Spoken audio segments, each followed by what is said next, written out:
Hey guys, అక్కడ రామప్ప టెంపుల్లో దర్శనం చేసుకున్నాం అందరం కలిసి. అక్కడ నుంచి మా అన్నయ్య వాళ్ళ అత్తయ్య వాళ్ళ ఇంటికి లంచ్ చేసామన్నమాట. లంచ్ టైంకి అక్కడ లంచ్ చేసుకొని కొంచెం సేపు అలా రెస్ట్ తీసేసుకొని వెంటనే లక్నవరం వచ్చేసాం. లక్నవరంలో అయితే వాటర్ అయితే క్రేజీ వచ్చినాయి.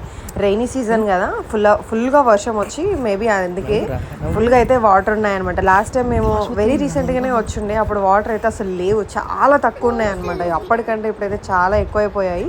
లిటరల్లీ మనం బోటింగ్ చేస్తుంటే కిందికి మన చేయి పెడితే అందేలా ఉన్నాయి. మన బ్రిడ్జ్ కూడా చాలా దగ్గరగా ఉన్నాయన్నమాట. మా దక్షగాడు అయితే అస్సలు భయపడకుండా అటు ఇటు మంచిగా తిరుగుతున్నాడు. దాని తర్వాత ఇక స్పీడ్ బోటింగ్ ఎక్కినాం అనమాట. స్పీడ్ బోటింగ్ కూడా ఎక్కకుండా చాలా ఇయర్స్ అయిపోయింది అసలు, అందుకోసమని స్పీడ్ బోటింగ్ ఎక్కినాము.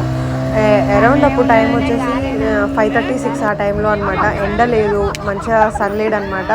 వెదర్ అయితే చాలా కూల్గా ఉంది. చుట్టూ వెదర్ కూడా కొండల మధ్యలో వాటర్ ఎంత బాగుందో అసలు, చాలా క్రేజీ ఫీలింగ్ ఉంది. వీడియో రికార్డింగ్ మనతో సాధ్యమవుతుందండి. ఇక్కడ బోటింగ్ అంతా అయిపోయాక నెక్స్ట్ సమ్మక్క సారక్క మేడారం వెళ్ళినాం అనమాట. మేడారం వెళ్ళి అక్కడ కూడా దర్శనం చేసుకున్నాము. ఇవన్నీ సరౌండింగ్స్లోనే ఉంటాయి అనమాట, నియర్ బైలోనే ఉంటాయి. ఒక 1/2 hour 40 minutes డిస్టెన్స్లోనే ఉంటాయి. సో ఒక 3 కార్లు ఉన్నాయి అనమాట. అందరం కలిసి అన్ని ఎవరి కారు వాళ్ళు వేసుకొని, నియర్ బై లొకేషన్స్ కాబట్టి వెంటనే అన్ని టెంపుల్స్కి విజిట్ చేసి అందరం కలిసి మంచిగా దర్శనం చేసుకొని ఫుల్గా ఎంజాయ్ అయితే చేస్తాం ఇంకా.